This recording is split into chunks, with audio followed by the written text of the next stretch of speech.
Thank you. Atin, we are live now. Atinda, you're on mute. Yeah, thanks. Yes, so should we start? I think it's already 4 o'clock. Sukanya? We can start. Yeah, okay. All right. So hello and welcome everyone in today's webinar to also observe the International Day for Zero Waste. My name is Atin and I work with Center for Science and Environment and I work with a team that deals with solid waste management in India and the Global South. Just to give a context, on the 14th of December 2022, the UN General Assembly in its 77th meeting proclaimed 30th March as International Day of Zero Waste to be observed annually. So it's basically it's a good gesture that reminds us about that this is here as an agenda that we need to be thoughtful about. We need to think how this can be achieved, not by just our government, but also in our daily lives, in our neighborhood, in our communities, and all the rest of it. So in India, the momentum to manage solid waste better basically started with Swachh Bharat mission in 2014, and then we had the first phase of Swachh Bharat till 2019, and then we had the second phase of Swachh Bharat in 2021. Which basically bestowed a lot more emphasis and it devolved a lot more financial resources to manage solid waste and to share the burden of the local governments. I'm talking about both panchayats and the other local bodies. But when we look at the data, it basically gives us a very mixed feeling, right? So CPCB, the Central Pollution Control Board, on behalf of Government of India, they released their annual report. So they say that of the total waste that we generate, I'm talking about urban India, because for rural India, there is no database that we had the opportunity of knowing. So the urban India generates roughly about 1,60,000 ton of solid waste every day, which counts to about 55-56 million ton. Our collection rate is very high. It's about 96%.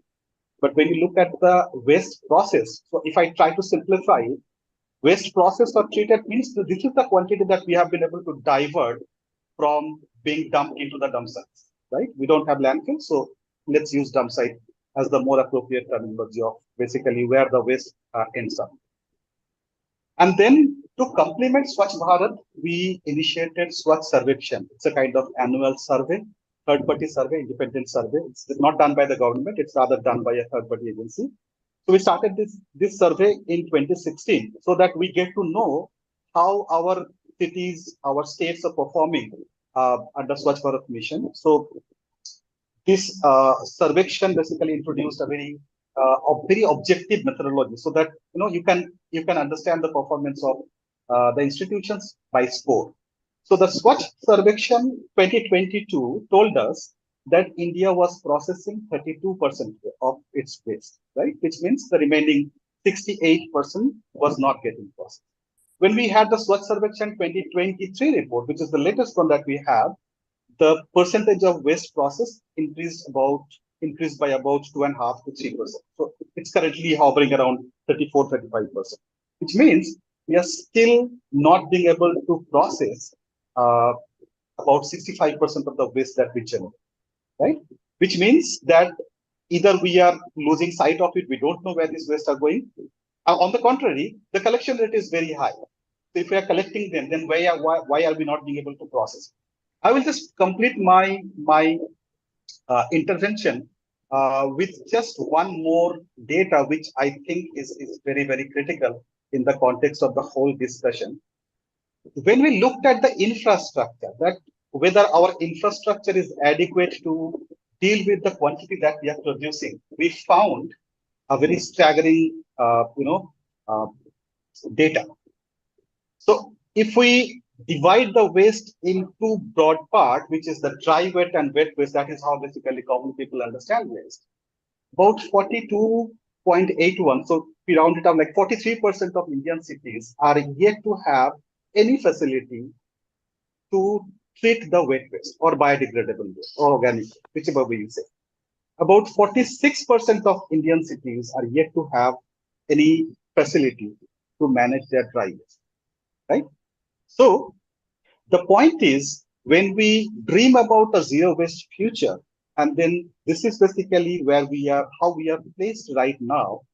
The bigger question is to contemplate that, is zero waste a dream or a reality? And what is zero waste then? In India, are we headed toward the right direction? Is it all about waste management by cities, or it is much more? Do we need to adopt a zero waste lifestyle in our families, in our neighborhoods, in our society? Is it possible to have a zero waste culture in schools, colleges, markets, hospitals, and other places? Can they adopt a zero waste roadmap? So, to contemplate all these questions, I'm joined by a pool of practitioners. We are all colleagues. We work in the same unit, but they bring, different expertise, different experience, and they will talk about it. They will answer questions. So we don't have any presentation, which is good in a way that the discussion can be a lot more engaging and a lot more free flowing. We'll try not to exceed time and try to spend as much as time possible to answer your questions. So I'll request all of you to post your question in the chat box or the Q&A box, and we'll try to take as many as possible of them when the panelists are done with their intervention. So on this note, I thank you and I welcome all of you once more. And let me just invite the first panelist today, my colleague Mo Sengupta. So my question to Mo is, you often say that waste management is a shared responsibility. And the idea of zero waste should ideally begin with educating the household and community to adopt a zero waste lifestyle to align with it with the golden 3R principle, the reduce, reuse, recycle, which is often forgotten when we look for our waste solution in technology and prefer to continue to live the life of convenience. So my question to you, Mo, is what, according to you, are the barrier, and what can we do to address them? How can our cities improve its institutional engagement with the citizens? What instrument, they could possibly use to drive a zero waste future? The floor is now yours, Mo. Over to you. Thank you, Atinda. Yes, we often say that waste management is a shared responsibility. It is a shared responsibility. And also, I believe that this sustainable living or our journey, it is a journey. It's not a destiny. The sustainable living or the zero waste status we want to achieve. It's a journey. It's not a destiny. It requires perseverance. It requires flexibility. And there should be collaborative effort, continuous education and awareness drive among the community members. And most importantly, it should include children. It should include young generation, the college going and school going children. We should include the political and religious leaders and other social strata. And as you have already pointed out that in UN General Meeting 2022, 30th March was declared as International Day of Zero Waste. To mark this day, to reiterate the enhancement of waste management practices and adoption of sustainable consumption and production habits. So we can safely say that zero waste is a lifestyle. It's a principle which needs to be accumulated in our daily living, in our everyday, day-to-day life. And one should focus on optimizing the resource efficacy across all stages of its production and consumption. And the designing of the product should be in such a manner that it should focus on, or should be enhancing its longevity, its repairability, recyclability. We should focus more and more on the reduce of waste, and at the same time reuse of the product which or material we are using. For example, we can say that we have seen in communities, like for example, we are going for a common destination and we are sharing the ride, or we are using a same equipment for different for same purpose by the different people of a community, and in this way we can have one end of life of a particular product instead of 10 or 20 end of life. So what I see is there should be this 3R principle, golden principle of 3R, should be adopted in 3 tiers of our existence or daily living. One from the government part, which is we can say that government should incorporate and implement environmental legislations. Cities must include and mandate this principle of 3R within their municipal bylaws. Legal mandates for the bulk waste generators should be stringently handled, and if necessary, they should be facilitated, and there should be handhold support for them, and there should be incentivization to, as we all know, that bulk waste generators are those entities who are by the law who are generating 100 kgs or more waste per day. So there should be provisions for them and to manage their organic waste within their premises as far as possible. That should be encouraged by the cities. And open dumping, littering should be strictly prohibited and if necessary penalized. There should be more investment on renewable energy by the government. And most importantly, the education and awareness, spread of awareness should be a continuous process by the government. And most importantly, the success of attaining zero waste is lied within the success of behavior change drive or endeavors a city can take, successfully they can. And as I said, the first tier, the government part, for the second tier I see is the individual level.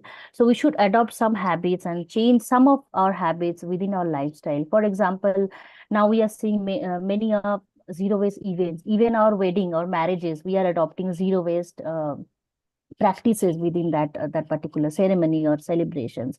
Or for some simple examples, like we can carry our own water bottle, we can carry our own reusable shopping bags while going to the market, or we can encourage children to carry their own lunch box or tiffins within their lunch box, which is reusable. And we can start composting at home or within our own complexes. We can try and cut down our daily consumption of electricity. And in the community level, definitely we have seen plenty of classic examples of BWG compliances, bulk waste generator compliances in various cities, where residential welfare societies are doing composting. We can give example of Indore, where more than 60,000 households are doing home composting. We can talk about Bangalore, where communities are doing home composting. Not only they are doing their home community composting, they're also encouraging and educating other community members to do it. And also they're adopting the 3R principle within their life, their daily living.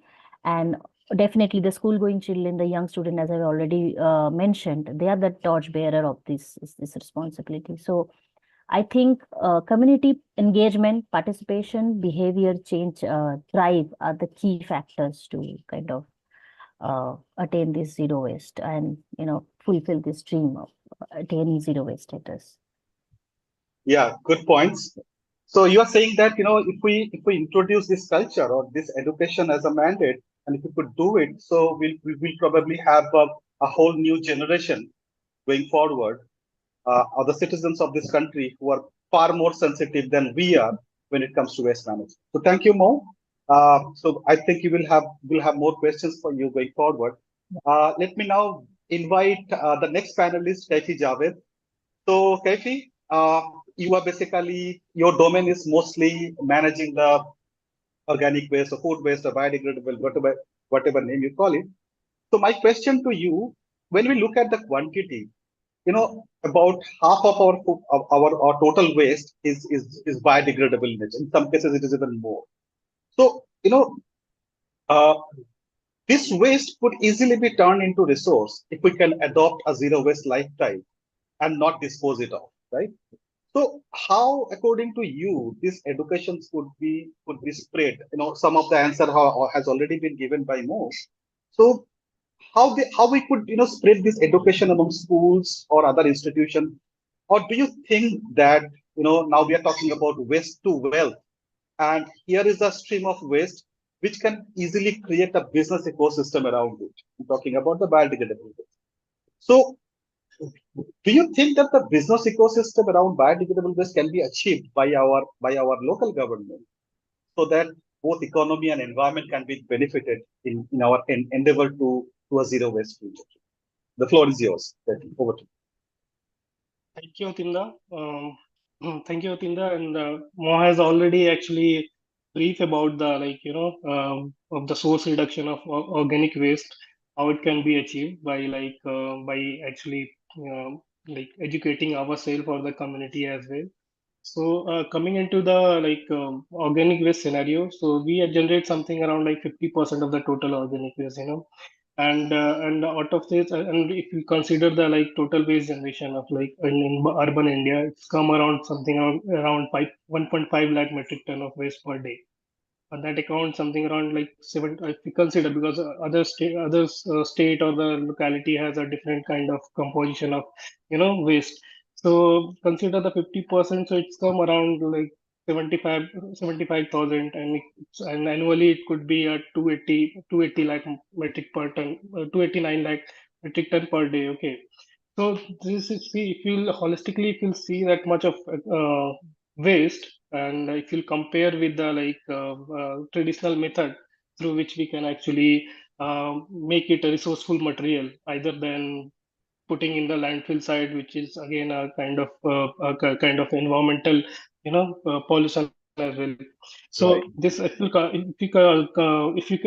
can actually compare with the composting thing, so it will come around something around, if you'll consider that the like whole waste, so it will come around something around 57 lakh metric ton of compost annually, and that compost can substantially fulfill the requirement of something around 11.38 hectare of land, agriculture land. And the Wow. scenario, no? And Yeah. the scenario of current, like how our soil system has been deteriorated just because of using the chemical fertilizer.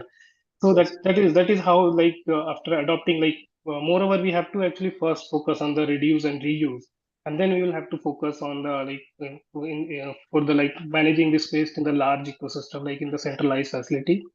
Okay, so and again, if you talk about the this business model, so definitely we all are just those who are actually following the current scenario of like waste to like how we are approaching to waste of waste in terms of everything, like plastic waste or like any of the waste. So in terms of organic waste, so now we are actually focusing on converting into the energy. Okay, and like how like we are actually the Mahua is also promoting a different bio in a different potential city to actually adopt the bio CNG model, and you can actually generate the revenue, because earlier what we are doing, we are actually just generating the waste and like directly collecting and dumping to the dumping site. Now since we are actually have a like approach, okay, how that can be actually managed and can be a source of a revenue. So this is how I actually perceive as an organic waste mine, because anyway, if you consider that the organic waste, which is a very that can be actually managed. This is a very easy waste that can be managed outsourced. So it could be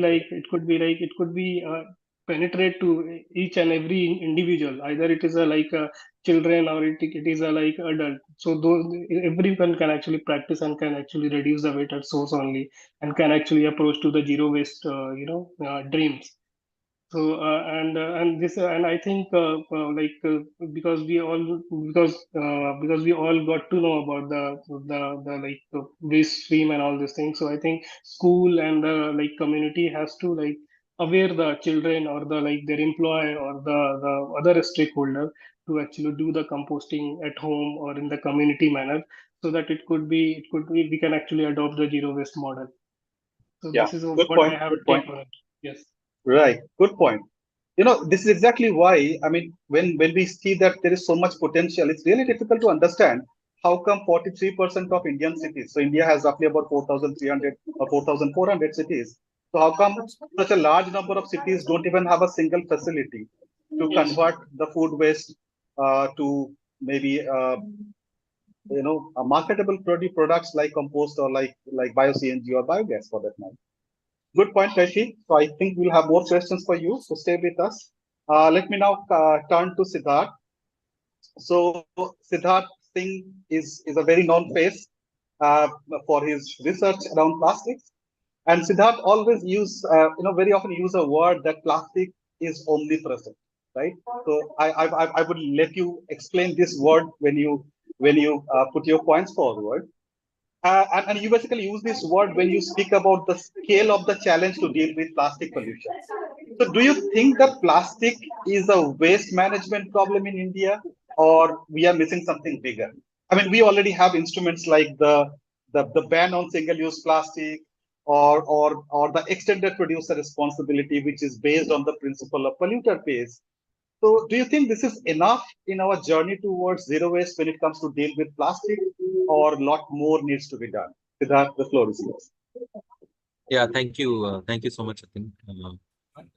For the word omnipresent, I mean, it's very easy to decipher this, that plastics is a material which we use very frequently in our day-to-day lives. I mean, from the moment you wake up and get out of your bed to the moment you go back to bed, typically every minute you are interacting with this material.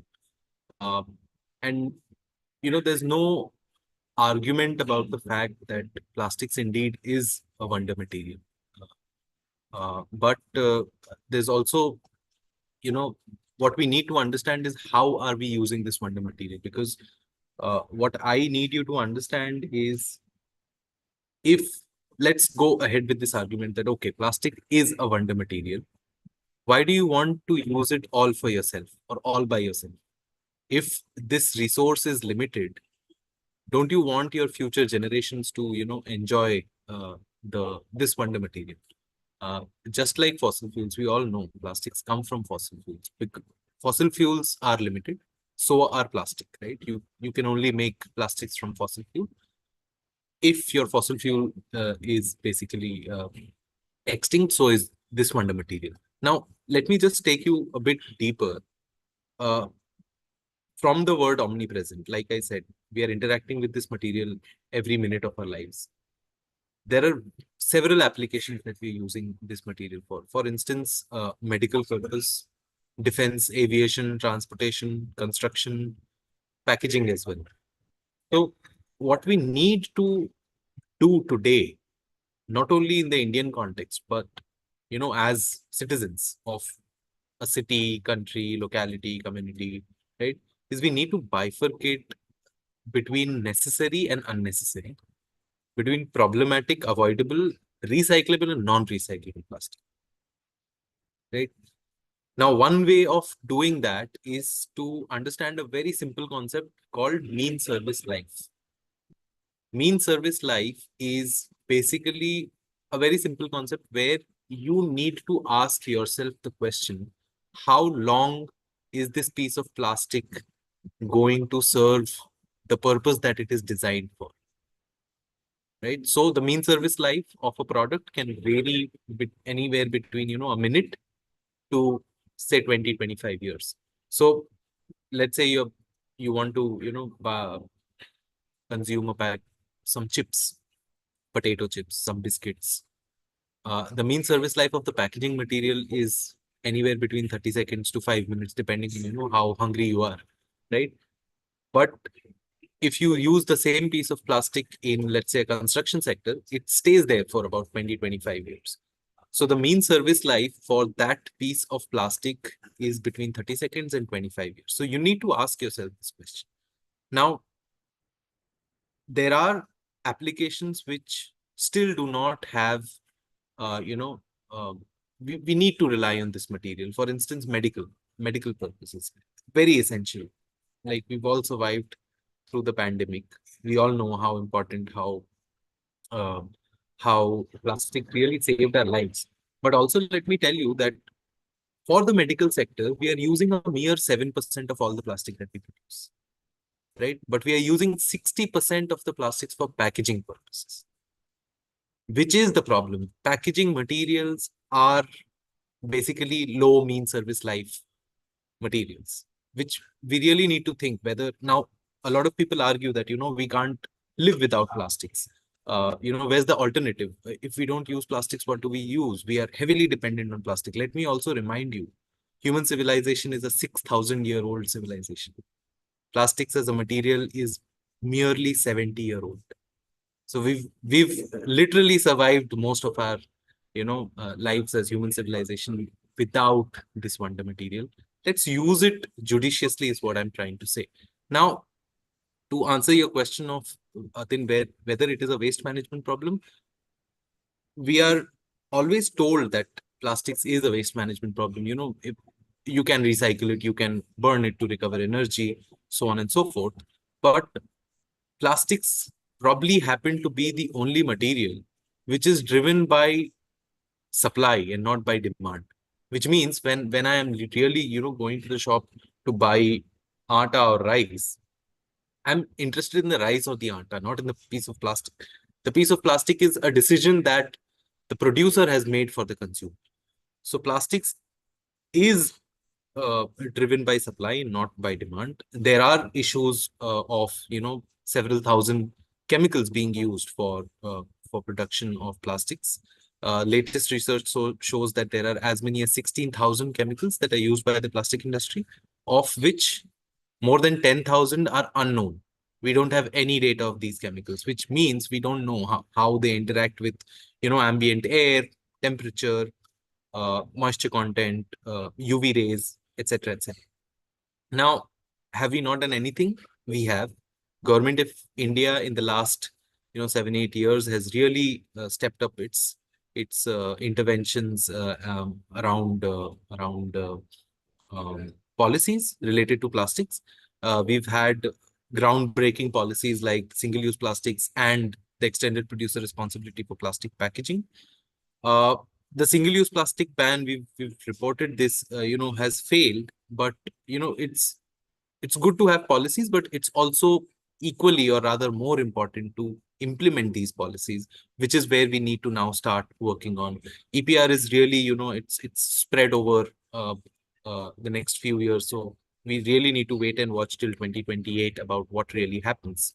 Right. Now, my last point, Atin, sorry, I might have overshot the time, but just I want to make a last point that what we really need to understand is we need to follow the waste hierarchy. Now, waste hierarchy is where, it's a very simple concept. It's also very complicated at the same time. So right now, if we look at it, our policies have evolved to follow the least preferred method in the waste hierarchy.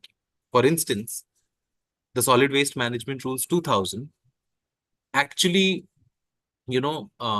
promoted the activity of disposal, which is the least preferred kind of activity in the waste hierarchy.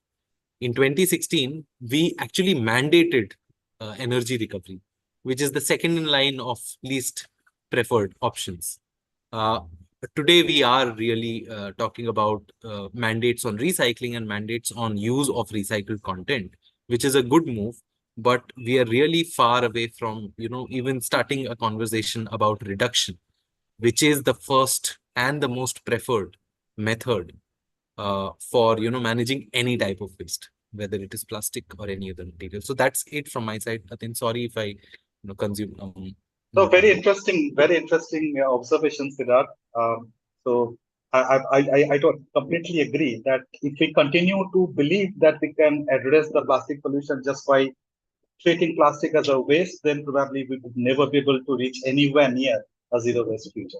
So Sid, if I could request you to just moderate the following few questions with the colleagues. Yeah. Thank you so much, Atin. So my next question actually is for Aniket, and it basically, stems out of what I talked about. Basically recycling, non-recycling. So Aniket, we are witnessing, more and more cities are investing in projects like waste to energy in the last few years.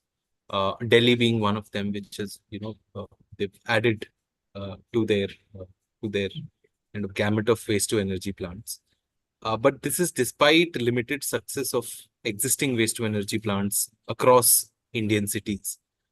Why do you think cities prefer such technologies over technologies like recycling or any other? So just wanted to know your views around this, Aniket. Thanks, Siddharth, for the question. So what I've understood from your question is it needs to be addressed into two parts.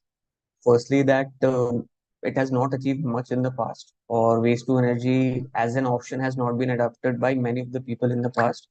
But still, we are in current times, we are actually coming up with a lot of potential for waste to energy plants and establishing a lot of waste to energy plants.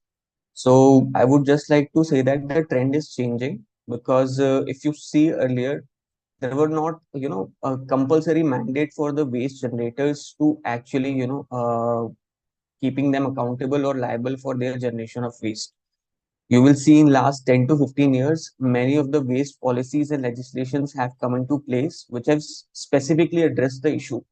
For example, the issue of plastic, many of the legislation has come into last 10 years, e-waste and all those things. So things are getting streamlined as a community, as a human community we are developing.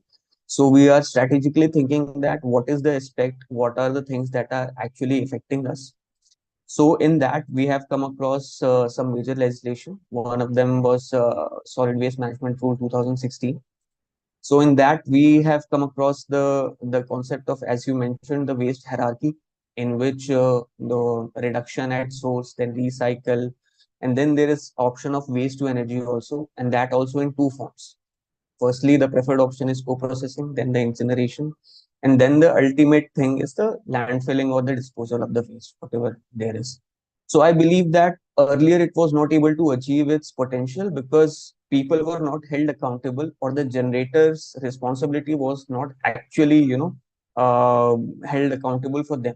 Now it is clearly being mentioned in the mandate that the generator is the ultimate a person who is liable to dispose of its waste in the environmentally sound manner. And also we are having the waste management hierarchy.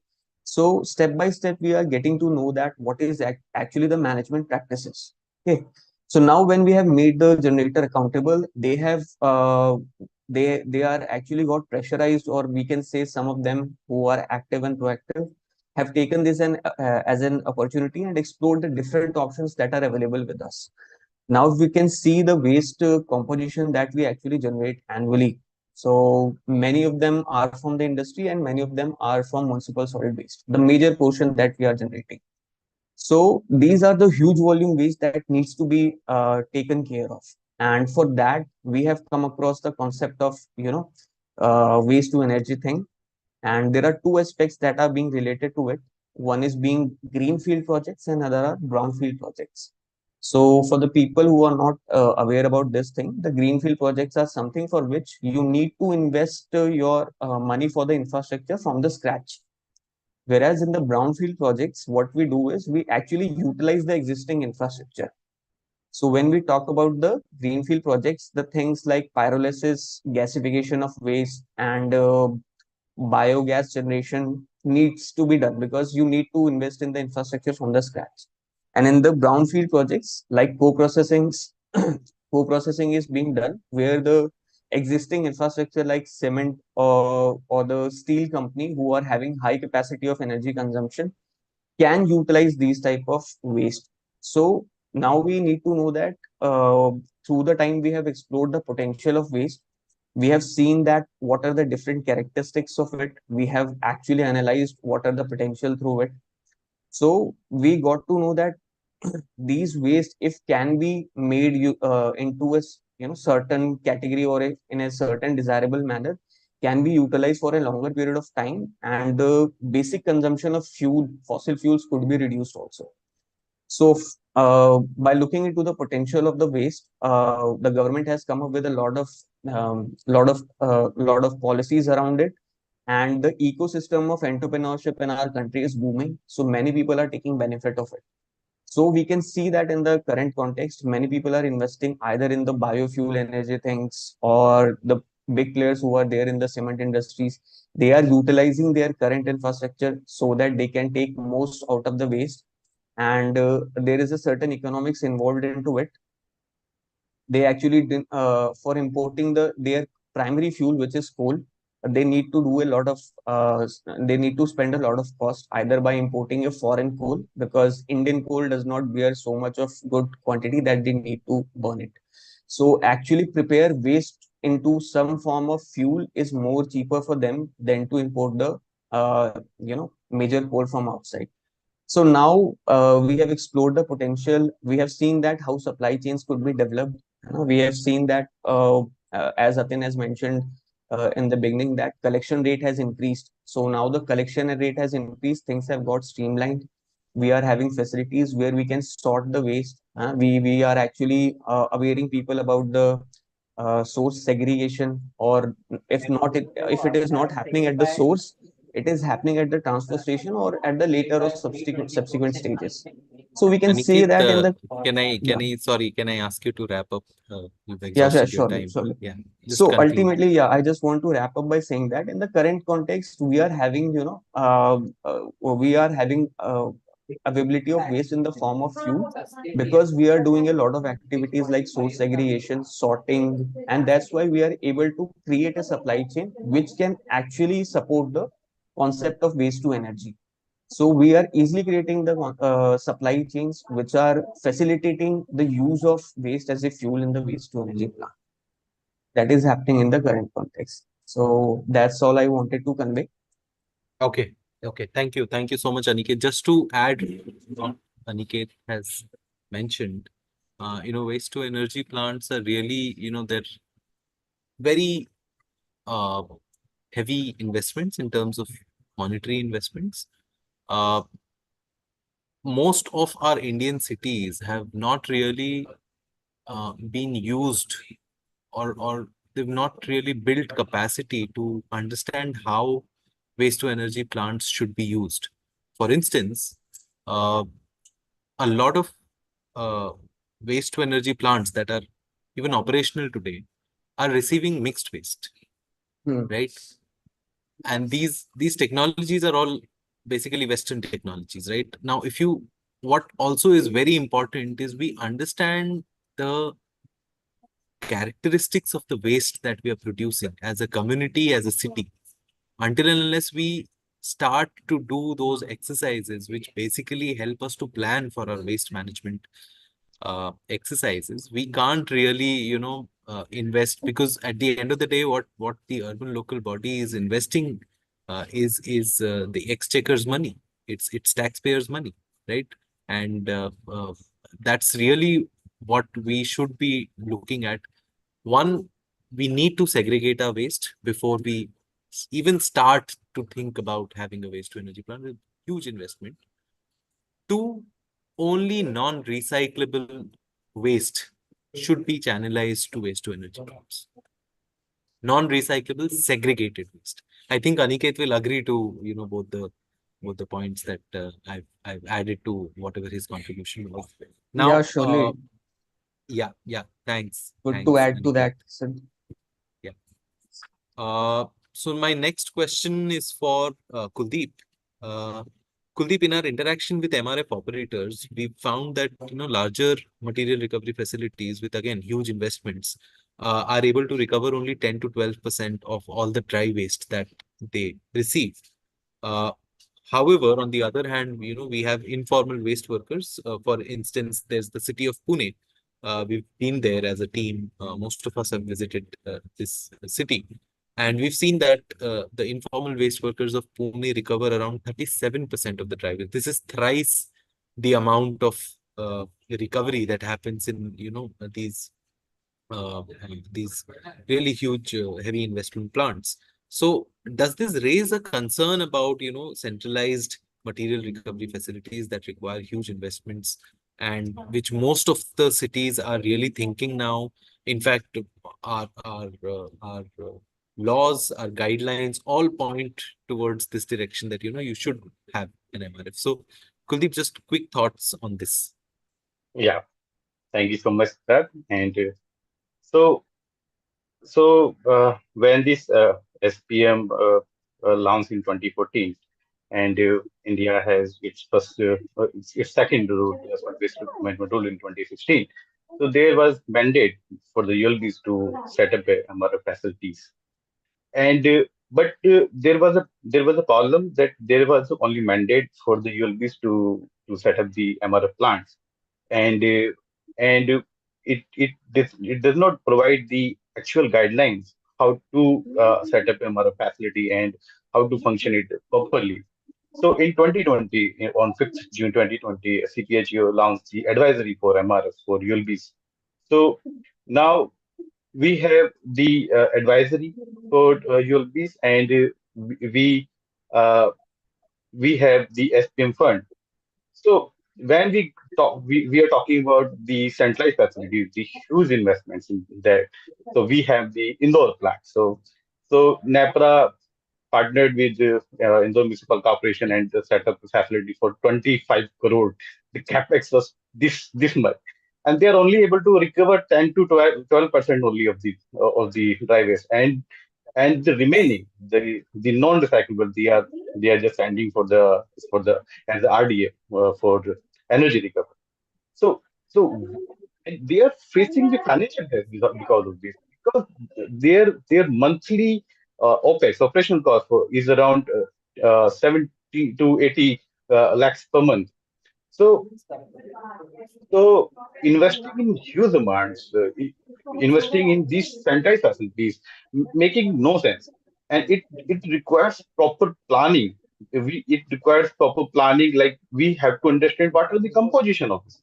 Basic question comes, like, we have to understand the composition, and we have to understand the quantity which we are generating. And and if we see some examples like Pune city, or we have very good model in Ambikapur, or even entire Odisha, they have done a pretty good work from 2019, and they have incorporated self-help group, they have incorporated informal sector to run the facilities, uh, either MCC or MRF. So what I'm trying to say here is, investing in the centralized facilities, we are investing huge funds, and we are not able to recover. We are not able to financially sustain this model. But when we see the examples like Pune, where we are recovering up to 37% of the recyclables.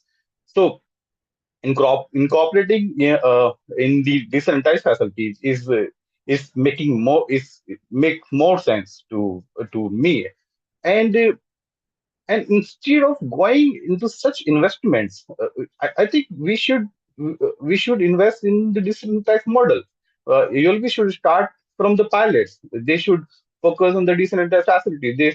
They should incorporate the local waste pickers, waste collectors, and they should focus and uh, what material they can from this facility. They can divert. Then they can think of establishing a centralized plant where they can divert this waste. So, but the question comes: are we segregating our waste as source? So the number is very high from the government point of view, but yeah, what actually is happening on the ground? So we so this is everything coming to the source segregation. If we can get the segregated waste from the source, so we can pretty much run every plant. And so it is so there is a role of the government, there is a role of the public, and there is a role of the everyone. So everyone has to come together to achieve this idea of zero waste. And uh, and uh, we have a pretty good examples in entire India, so we can learn from them, these cities, and we can incorporate the informal sector, and we can do some pilots to enhance the capacity of the plants and divert the waste reaching the dump sites, and recovering the recyclables for recycling. I think I Yeah. I have added some points to your question. Yeah, thank you. Thank you so much, Kuldeep. Thank you for the insights. Just to maybe give one more point, which probably Kuldeep missed, is, you know, if we have centralized facilities in all of our Indian cities, we have about 4,500 odd cities as per survection. When we have centralized facilities, the highest cost that we bear is for collection and transportation, which Exactly. roughly is anywhere between 60 to 80% of, you know, the That. entire municipal Yeah. budget for Mhm. solid waste management. Right. So do we really want to, burn more fossil fuel just to transport our waste from point A to point B? Or if we adopt, like Kuldeep suggested, if we adopt decentralized facilities, what we can do or what we cut down most is the transportation part, which is also the most cost intensive part. So whether or not, what we are trying to suggest is not, a cast in stone that you should always go for decentralized, never go for centralized. That's not what we are trying to say. Like Kuldeep said, we need a lot of data points before we actually start to plan for our waste management exercises across the value chain. So on that note, I think I might have overshot, but I will hand it over to Mo to kind of take the discussion ahead and ask the questions to the rest of our colleagues.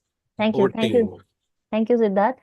Yes, truly said. So already the next question I'm going to ask to Shrotik, and already we are in discussion with that topic. It's about the potentials or kind of pivotal role of the informal sectors and informal waste pickers per se.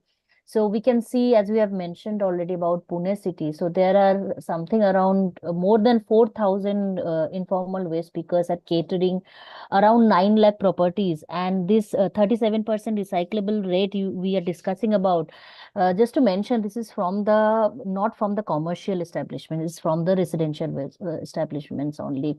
So this much potential we can see, and we have seen in Bangalore also.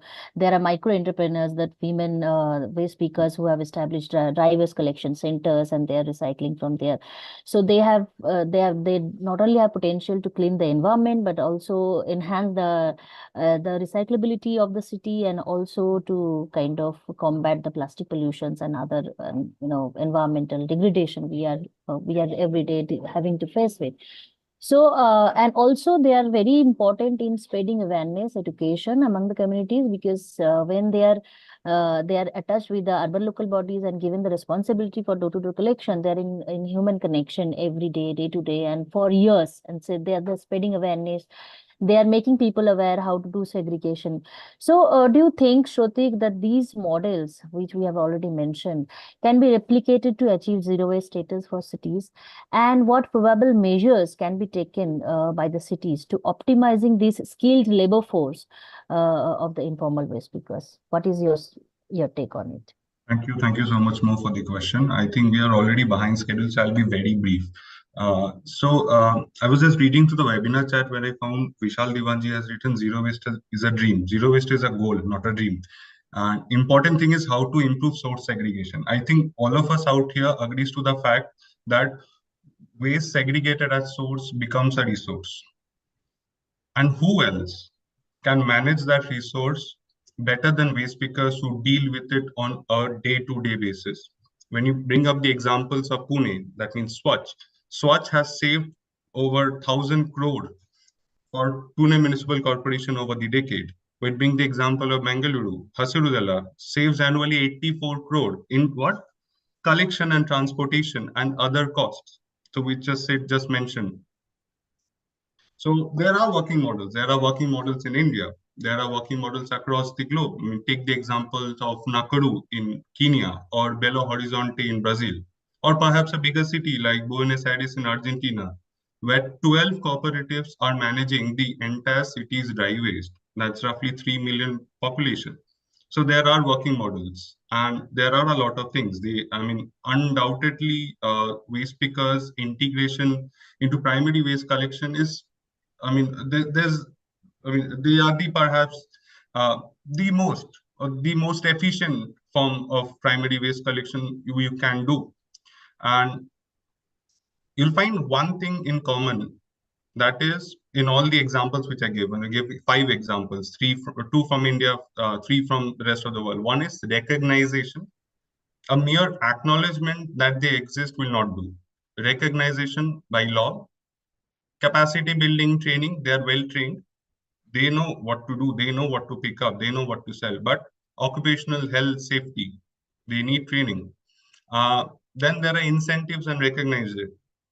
They need to be recognized, they need to incentivize that they're doing a good job. So these are the things that other cities can catch up.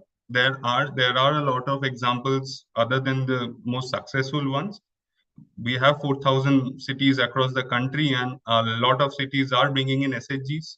There are smaller groups of waste pickers who are working here and there. But a national policy, at a national level policy where waste pickers are given the legal protection is largely missing. A national level policy where you support more member-based organizations are largely missing. So there's a lot to work upon, and I'm pretty sure there would be more successful models in the years to come. Because when we talk about just transition to a low, I'm just reading the webinar chat, low carbon, low emission, zero waste future, it's not possible without the existing waste pickers. I mean, just example, there is no forest conservation without the animals thriving in it. There's no forest. So when we talk about just transition, the waste pickers do play an important role. The informal sector do plays an important role. When you talk about circular economy, moving from a linear to circular economy, the informal sector plays a tremendous role. And I'll not do justice if I talk it for 5 minutes. It will take 5 hours. So that's from my end. Thank you, Mo. Thank you, Shrotik. Just to add on quite a few points, yeah, you rightly said the recognition and also the official recognition or registering them and also providing them with the identity card, at least the job identity card, which is a valid card, which is mentioning the tenure of their work, the seal or sign of the government or the non-governmental organization, which is whichever is authorizing them, is very important because they are being harassed, they are being criminalized by the society or so-called mainstream society. So it is very important. At the same time, what we have seen also working, I mean, not only for Pune, Bangalore, even Delhi and other in Gurugram, in other places, we have worked with the waste speakers. We have visited them. That what they need is most importantly the right to waste, actually, which is largely missing nowadays with the gigantic privatization of the waste management system per se, that they are losing the right to waste, the right to sell that recyclables they are basically fetching out of their, it's their hard-earned job they're doing for their living. So yeah, there are many points, and yeah, in our legal purview, it's really missing. I mean, Solid Waste Management Rules 2016 only talks about the states to strategize or plan or integrate the waste pickers into the mainstream waste management system, but there should be a step-by-step guidelines and other informations for them. So I will quickly go to the next topic, which is so it is to Meenakshi. So now we'll discuss about the textile waste. So textile waste is emerging as a bargaining challenge for the city administrations to deal with. And also the landfills are flooded with piles of textile waste we are seeing right now. So how do you think, Meenakshi, this menace can be handled considering its scale and diversity? This is the first question to you. And along with this, it's what lifestyle or behavioral change can be adopted as a preventive measure that we don't generate textile waste in such a huge manner? And do you think plastic to textile could be a solution to reduce plastic waste in scale? Is it a solution? So there are 3 parts. One is how do you think this menace can be handled? And then what behavioral change or lifestyle change is required? And the feasibility of the plastic to textile as a solution in scale. Thank you for the question, Mao. Textile waste is indeed a growing challenge right now. And the issue gets even more complex, not because of just the volume that we are generating, but because of the variety of fibers that we are producing, consuming, and ultimately discarding. So if I'm talking about the India context, of the total dry waste that the country is generating currently, about 50% is textile waste. And this textile waste is currently the 3rd largest source of dry waste in the country, just right after plastics and paper and cardboard. So we are currently generating about 7,800 kilotons of textile waste.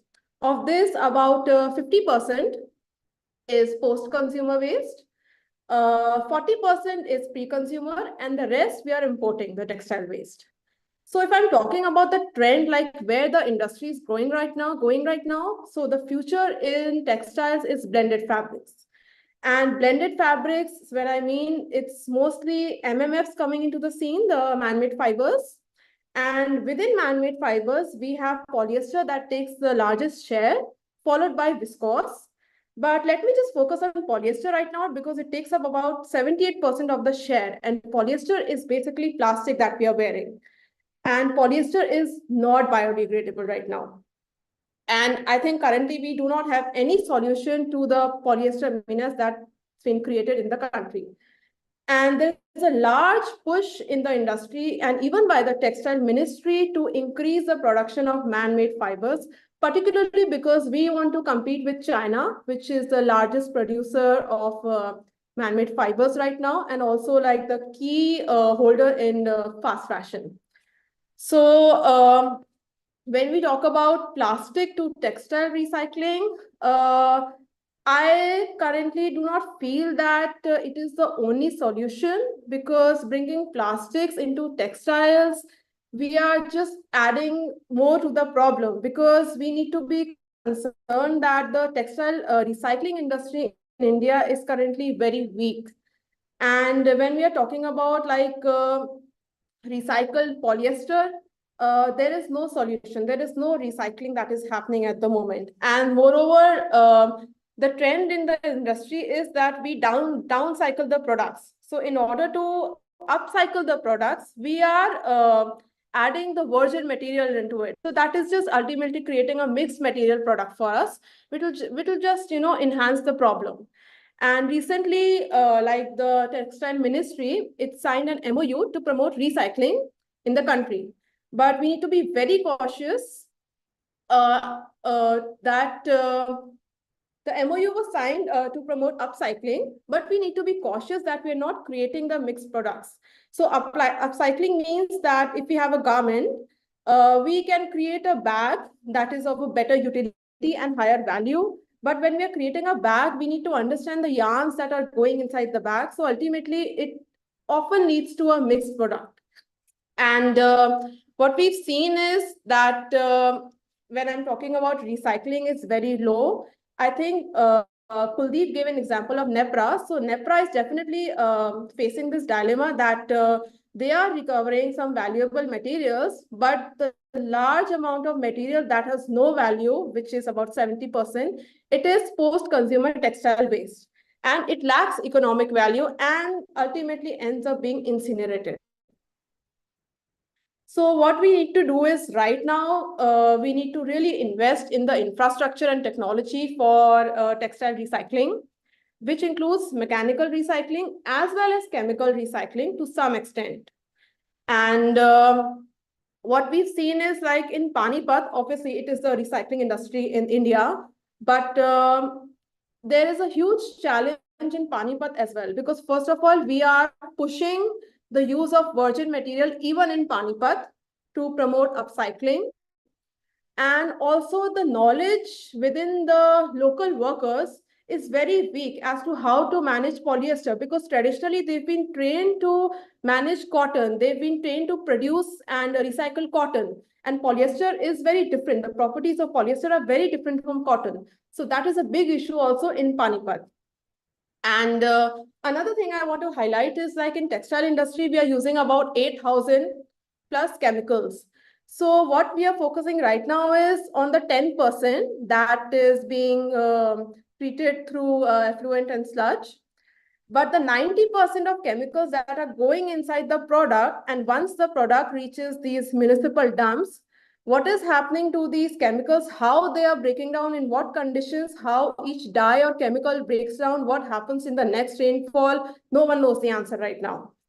So I would definitely say that we should focus on reduction at source, which means we should encourage the fashion industry to adopt sustainable practices like using recycled materials and organic materials, but be cautious when you're using recycled materials. It shouldn't aggravate the problem. And the problem with fashion industry is that, it thrives on a reactive nature.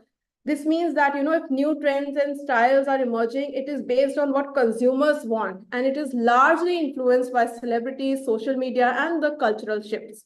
So even if, a couple of brands and designers might try to set the trends in sustainability, the industry's overall direction is largely dictated by consumer preferences. So this reactive nature, we really need to change. And for that, we need to educate the customers about the environmental impact of fashion, fast fashion, and also like be mindful your habits, your consumption habits, just be mindful with that. Like buying quality products and products that are lasting longer. Like in our older generation, we used to, if we had a garment, once, it's been used by the family member, we, used to maybe, use it for other like purposes. Like it gets, being used even within the family. So we need to make sure, that the textile that we are, whatever garment or apparel or anything that we are bringing, even through home furnishing, we need to focus, that it remains in the loop for a larger amount of time. And for this, I think the main thing is educating the consumer on fast fashion. So that's it from my end, Mo. Yeah. Thank you, Meenakshi. Okay, so we will just we have our last panelist on board. So my question is to Tribhuvan, and then we will go for the question answer round. We'll open the floor for the participants. So Tribhuvan, Swachh Bharat Mission mandates cities to remove garbage heaps and reclaim land for this, and for this very reason, the remediation of legacy waste is in process in various cities. But simultaneously, we can get to see that fresh waste is being dumped in dump sites. Under such circumstances, how do you perceive the ambition of dump site remediation and land reclaiming to achieve zero waste status can be fulfilled? And what probable measures could be taken to prevent dumping fresh waste to the dump sites? Over to you, Tribhuvan. Yeah, thank you for your question, Mao. So, technically speaking, landfill plays a minimal role in achieving a true zero waste system. Zero waste system is a principle that aims to dramatically reduce the waste going into the landfills by focusing on reduction at source, resource recovery, waste to energy, and responsible consumption. In this waste is not a burden but an opportunity. However, the path to this future requires us to confront the very real challenge, as you rightly said, the overflowing landfills. In the past, as we have been talking about the waste management hierarchy, the landfilling was the most preferred option. Whatever we generated, we dispose it off into the dump site as it was the easiest and the cheapest option available. This approach has left us with mountains of waste to be dealt with. In order to rectify the environmental damages caused by the decades of unsustainable solid waste disposal practices and move towards zero system, the government of India launched the Swachh Bharat Mission 2.0, wherein it was planned to remediate all legacy waste by 2025. It is a very ambitious target, I must admit that. And however, the road to zero waste isn't without its challenges. In the ideal zero waste system, if we speak about the ideal zero waste system, the biodegradable waste will be diverted into the composting plant. The recyclable waste will be diverted into the recycling units. The high calorific value waste will be diverted into the co-processing or the waste to energy plants. However, in dump site remediation, we are actually doing this process in a reverse order. We have already dumped our legacy waste since decades, and now what we do is we excavate our legacy waste. Then we segregate our legacy waste, and the combustible fraction is sent to the co-processing or the waste to energy plant. The recyclable portion is sent to the recycling unit, and only the inert fraction is again sent to the landfill. So you can see that we are going in a reverse order. And talking about the dump site remediation, it is a complex process. It requires heavy infrastructure development, specialized equipment, and skilled manpower. And if we talk about the current status of the dump site remediation, till date, only 37% of the total 160 million tons of legacy waste has been remediated. So it is a small fraction, and we won't be in all the case scenarios, we won't be able to achieve the SBM 2.0 goal, that is to remediate all the dump sites, all the legacy waste that is present in the dump sites. And the staggering fact is almost 49% of the states have remediated less than 20% of the legacy waste. And only 23% of the states have remediated more than 50% of the legacy waste. And one of the main reason, I'll just talk about the only reason that you rightly pointed out, that we are currently dumping the fresh waste. For example, if Delhi remediates around 11,000 tons of legacy waste per day and 7,000 tons of fresh waste is being dumped into the landfill, then it will become a never-ending vicious cycle, which will keep on going on the loop. And one of the main reason for dumping of the fresh waste is non-availability of the alternative disposal sites, or you could say decentralized waste management system, or the sanitary landfills. So this is the main reason, and if it continues to happen, then it is tough to remediate our disposal sites soon enough. And this is one of the most reason among various other reasons. Due to shortage of time, I'll just be limiting to this reason only. And to achieve this zero waste aspiration, we must address the root cause of waste generation and disposal. This requires multifaceted approach, which encompasses the policy reforms, the behavioral changes, then investment of on infrastructure, decentralized waste management systems. So these are few of the system, few of the solutions, and one of the possible solution that CSE has been strongly advocating, I could say, is imposing landfill tax. Landfill tax, if we briefly talk about it, is an instrument that can be used by the government to discourage the disposal of the waste in the landfills and encourage alternate waste management practices such as recycling, composting, and waste management technologies, thereby directly aiding to this zero waste system. And this tax can be typically levied on waste disposal operators or the waste generators based on the quantity of the waste they send to the landfill for the disposal. So that will be all from my side now. Thank you, Tribhuvan. Athinda, over to you for the Q&A session. I think a lot of people have asked a lot of questions. I see both comments and questions at the same time. So could you please help me, Mo and Siddharth, to kind of pick up the questions, and I maybe think because we have we already should go overshot. by, first we should look into the Q&A section and then come to the chat. Okay. So in the Q&A section, there are, I think. Yeah. So the first question is, how can we organize community? How we aware them? So would you like to respond, Mo? And please keep it brief. Yeah, it's depending on the person, I mean, who has asked. I mean, is he from any organization, any private agency, or any institute or something, or just an individual? I mean, we have seen plenty of examples where citizens have come up together, they made a group, and they made drives for awareness within their community, maybe within their complex, from a very micro level, within their complex, within their community, just not only by managing their own waste, for example, doing home composting, or proper segregation in their household or in their complexes. If it is a bulk waste generator, they are doing in situ composting, they are segregating waste at source, and they are handing over the dry waste to the authorized recyclers or authorized entity stipulated by the urban local body. And also there are citizen forums in various cities who are not only managing their own waste within their premises, but also lobbying with the government or the city officials or city governments to kind of for the legal mandates, for mandating segregation, mandating other waste management streams. And also there could be, if you're talking on behalf of any institute or any organization, you can develop various IC materials, various modes of communication, like maybe it is a mere flags or poster, or maybe slogans, maybe people are involving celebrities, religious leaders, political leaders, or local influencer. Or for example, I remember once from Ladakh, some people came for an exposure visit to Gurugram. They were saying in their community there is a lady doctor who is very influential, people listen to her a lot, so they started spreading message from her only, so the people would listen to her. So there are various ways, various modes of information, education, communication, which you can adopt for making people aware about Thank you, Mo. We have already overshot the time, so it's already almost 10 minutes past 5. So I request all my colleagues to keep their responses as brief as possible.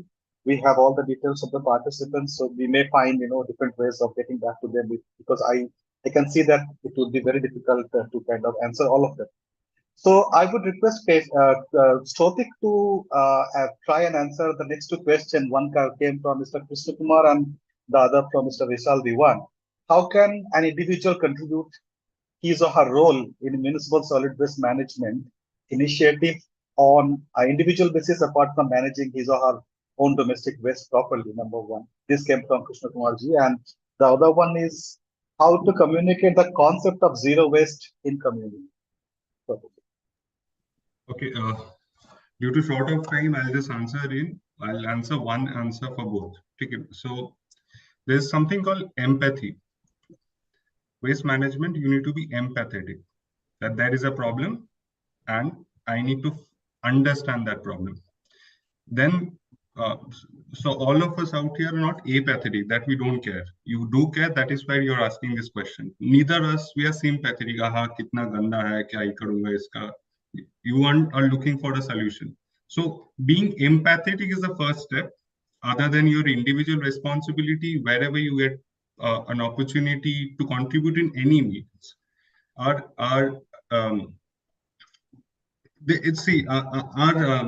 the goal is the same. Our interventions can differ. Our goal is the same, but the interventions can differ. So in your own capacity, in any possible means, if you can do it, be through an NGO or go for a plug run, do whatsoever, anything and everything counts. And what the second question, just 1 second.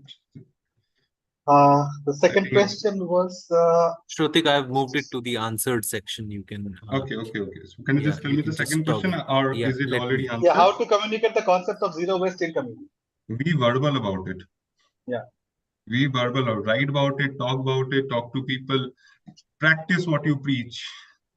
If you practice at home, your friends gonna come and ask you, what are you doing? Make them, convince them. Yeah. Okay, thanks, Shrutik, for keeping it brief. So the next question goes to Siddharth. What are the innovative methods to educate common masses and the nodal agencies for following the waste management hierarchy? Okay, thank you so much for that question. I am also trying to address some of the questions by typing them out because, like I mentioned, we may not be able to, address all the questions. I request all my team members to also try and do that.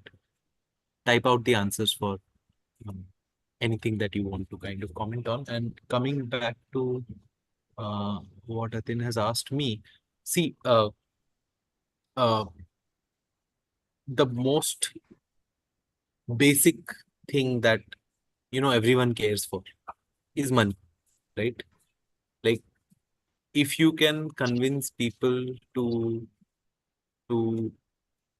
kind of maybe do a very simple calculation and tell them that, okay, if you end up using let's say disposable spoons made out of plastic or made out of maybe wood or paper, it will cost you an X amount of money compared to maybe using one steel ka spoon which you can wash every time after you use it, right? And just if you can tell them the price comparison of doing both these activities over a period of, let's say, 6 months, a year, or maybe even 10 years, I think that is a real it's a very impactful communication to have, because like most Indians are middle class people. We care about every penny that we spend. So I think the innovative methods really are, if you link your waste hierarchy concept to the money that you have to eventually spend, and not just money that you spend on a day-to-day basis, but also in terms of how your money that you are paying as taxes is being utilized by your local government, or your gram panchayat, or your state government, and even your national government, because all of them are answerable to you at the end of the day. So I think, like, in the time that I have, I think this is what I can. Yeah, good one. So we have one more question from Sheikh Mubarak Gul. So he has asked about the financial health of specifically the municipalities. It's a very, very important question, and thank you for raising it. The municipalities are not really taught to be worried about their financial health. Let us be very clear about it. It is a service. Solid waste management is a service. It is also well articulated in the 74th Constitutional Amendment Act, another municipal act of different states. So Mo can speak more about it. And even Swachh Bharat, Swachh Sarvekshan, it doesn't include specific questions to check the financial health, like how much am I spending on waste management versus how much revenue I am generating. So this is where basically there's a strong disconnect between the idea of waste to wealth or business model around waste management and the current regime of waste, the way it is being managed. I'll give you just one example to understand what I'm trying to say. We don't have any centralized data of what is the average rate of user charges collection, right? Because it is a service. If I'm paying the driver, if I'm paying the domestic help, if I'm paying, the person who is coming to maybe cook food for me, then I'm paying them. I'm getting a service. So is every citizen or every recipient of that service. So the picture that we have been able to assess based on whatever little data that we could generate ourselves, it is not even half the citizens are paying for the user charge, which is a major source of revenue for the urban local board, right? And thank you for raising this question, even because it is now time to look into the economy of waste management, right? What we know, how much are we spending? How much are we spending varies from 2,000 rupees to, I don't know, 4,000, 5,000 maybe. Because in the hills, the cost of waste management is even higher as compared to the plains, right? So you can easily multiply the quantity of waste you are generating into, say, 3,000 or 4,000 or whatever you are paying. So you get an expenditure part that, okay, this is how much paying for managing the waste, which what it doesn't include is the cost of fuel, is the salaries that you are paying, right? But then how much are we earning? And from what source? We are not processing and treating our dry or wet waste the way it should be. And we are not collecting the user charges either, which makes the financial health or financial sustainability of the whole initiative far more challenging. So this is basically my brief answer. The next question is from Monica Ji. What can be the role of private sector in achieving zero waste? So who wants to take this? Pratik, Siddharth, Tribhuvan? I Can I just take this? need clarity. Private sector means it's a very broad. Yeah. Let me Are imagine we talking about? it could be a private service provider who is managing waste for the cities, or it could also be technology solution provider like first plant operators, let me say, because these are the two possible ways I can see a private engagement with waste management institutions like Yeah, the but private sectors can also be, I think, maybe FMCG companies who are actually, at the core of the problem. Good point. Yeah. They are at the core of the problem. So I don't believe in sustainability reporting of most of these FMCG companies. Neither should you. But just to say that if we are talking about people who are at the heart of the problem, I think for them the direction is to now consider redesign, refill, reuse as um, real solutions. Um, uh, if we are talking about service providers, technology providers, I think how can we make technologies as simple, as low cost, as low carbon intensive as possible? I think that is because zero waste cannot, we cannot talk about zero waste by by emitting high amounts of carbon, because all of these things are interrelated to each other. Correct. And Sid, you have a uh, connecting question, which you can also add to your response. Is the critical issue about plastic bags below certain micron thickness? It is creating environmental waste. yeah, I think I see that from Tulsi.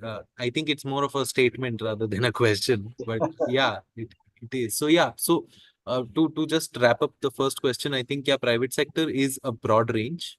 Everyone has something to contribute, and I think the one thing that everyone can do is what we've been talking about since the minute we started this discussion is segregate your waste at source. If you can do that, you are contributing, right? uh, if you can maybe start home composting, you are contributing to zero waste. Very small actions. Carry a cloth bag whenever you go out grocery shopping. You are contributing to zero. Carry a reusable spoon and a straw whenever you are contributing. So lots of small activities which can help that. And yeah, about the statement on micron, I think we've really moved from 20 microns to now 120 microns for carry bags. Why that's happening, I think we have to reach out to the right set of people. I'm not one of them. We really need to think about whether increasing this micron thickness is adding to the economy of India, which happens to be one of the fastest growing countries in terms of economy. Do we really need to fall back on petty carry bags to add to our economy? It's really a very serious question that we should think. Yeah. Good I think points. that, there Yeah. is a question on bulk generators, which I would like to respond. This is Yeah. Go ahead. Make it brief. Mr. Anurag Naidu. He asked that to achieve zero waste at city level, it is very important to mandate bulk generator to build in situ treatment for biodegradable waste. My question is, how can we regularize this in the big cities? And what would be the best monitoring mechanism to ensure all the bulk generators adopt to this practice? So, Mr. Naidu, I don't know from which city you are talking about. So, for the bulk generators, there is a very clear, mandate in bylaws in most of the cities. Although the implementation of those bylaws is a different issue altogether, and also there is a step-by-step guideline mentioned by the MOHUA on how to, how to start with and how to work with the bulk generator. So, for the cities, it's very important to start with the survey to map the bulk generators existing in the city, and first of all to have it in their municipal bylaws for solid waste management and the definition of the bulk generators, because we have seen that in many cities, as per the solid waste management rules 2016 is saying is 100 kgs or more per day, but the cities have changed this definition by the virtue of their as a self-government, the power and authority they have with the 74th Amendment of Indian Constitutional Act. So it could be many, and 50 kg, 25. There are plenty of examples of cities who have changed the definition of the bulk generators as per the local requirement. And first, you do the survey, do the mapping, and send them the first the public notice and send them the individual notices, and there is a timeline for 60 days to kind of start the in situ organic waste composting or biomethanation. And it is also mentioned in the municipal bylaws that there should be a dedicated monitoring cell within the urban local body for monitoring the by bulk waste generator compliances. So we have dedicated training sessions on this and webinars time to time. I would request you to follow up our website for this on the bulk waste generators. So this is for now. Over to Okay. you.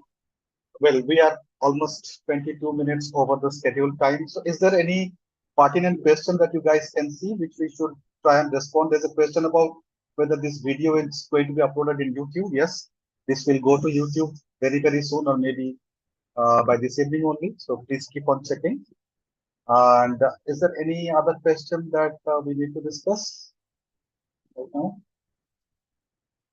There was one on textile. I think it's a comment. It's not a question. That there is, Mr. Sanjeev Jain, there is no government push or policy for recycling of textile waste, and hence all the textiles that at the end of the life should be collected just go to the landfills. It's just a statement. Yeah. Meenakshi, you want to respond to it? Any quick response, Meenakshi? I mean, I think you have already covered it pretty well in your She has mentioned it. intervention. Yes. Right. So I think we are pretty much done. I think let's also drop our email IDs and people can Yes, write to we us. can. Somebody can just type the email IDs of all of us, or maybe some email IDs will do. I've also shared the link with all of our works. So yeah, a lot of the questions that you guys, all the participants have, you'll find publications on it. Go read about it. I've already shared the link. Do go to CSE website to see our publications and reports and download them and go through. Right. So it's time for me to summarize what we have discussed. It's definitely not about the infrastructure or the technology or the performance of the local government. when we talk about zero waste, it begins with me. It begins at home. It begins in the community. So we have learned excellent lessons, and my colleagues shared excellent insights on different facets of the waste problem globally. We also work in many African and Asian countries, right? So we are also trying to communicate the same message. It is a shared responsibility, like Mo said. The MRFs are not really working because we are installing facilities which are without much data, much planning. So we need to gather data. We need to quantify our waste, characterize our waste before even we think of it. We should learn from places where informal sector have done wonders. So there are many learnings like Sotik shared. So we must find ways to integrate them with dignity. And it will basically, there are different analogies, and one of them is that if we are not already drowned under waste, it is because of these informal waste sectors, right? So the informal number is that there are 2 million of them, 3 million of them, we don't know how many of them are, right? And then the problem of plastic, like Siddharth said, uh, it would be incorrect to continue with the idea that plastic is a waste problem, right? So we have to do a lot more, and a lot more is being done globally. So UNEP is trying to arrive at a global plastic treaty for the whole world. And waste to energy, well, it's not as good a solution as it looks like. So a lot more research is done. It's very difficult to access data around waste to energy. So waste to energy is perceived more of a quick fix, more of a jugaad, if I say in Hindi, than a solution, a sustainable solution, right? And like Meenakshi says, textile has been completely ignored. And when we are blending textile, the natural fabric with man-made fabrics like plastic, we are basically further complicating the problem without having been prepared to deal with the condition going forward. Kefi has clearly pointed out that we don't need to dispose of food waste, which creates problem everywhere in community, in neighborhood, in vulnerable waste vulnerable points, in our dump sites, right? This can fetch lot of revenue if it is treated carefully. So we need to take responsibility to manage our wet waste. Small initiative like Siddharth reiterated, and then finally, Tribhuvan told us how important it is to find ways to divert fresh waste if we really want to get rid of the dump sites, which basically portrays the way basically how we have mismanaged our waste for last 30, 40, 50 years. So fascinating discussion. Thank you so much to the whole unit for coming together in such a short notice. We wanted to celebrate these days differently. And on behalf of the whole unit, I request all the participants to play your role to contribute to the zero waste. Like Sotik said, it's not a target, it's rather a goal, rather a mission, right? And it has a lot of bearing the way we live our lives today. So let's not continue to live the life of convenience and imagine that somebody else will try and come and solve our waste problems. We have to also take our own initiatives ourselves. So thank you so much, everyone. If we missed anything important, so Tribhuvan and Sotik has already shared our emails. Do write to us. Share your stories if there is anything good that you are doing. We have Down to Earth, which connects to about 4 million people instantly. So we can publish your story, tell your story to the whole world, because that's what we do as an organization as well. So on this note, I thank all the panelists. Thank you so much, people, and thanks to all the colleagues. Please take care and stay safe. Bye.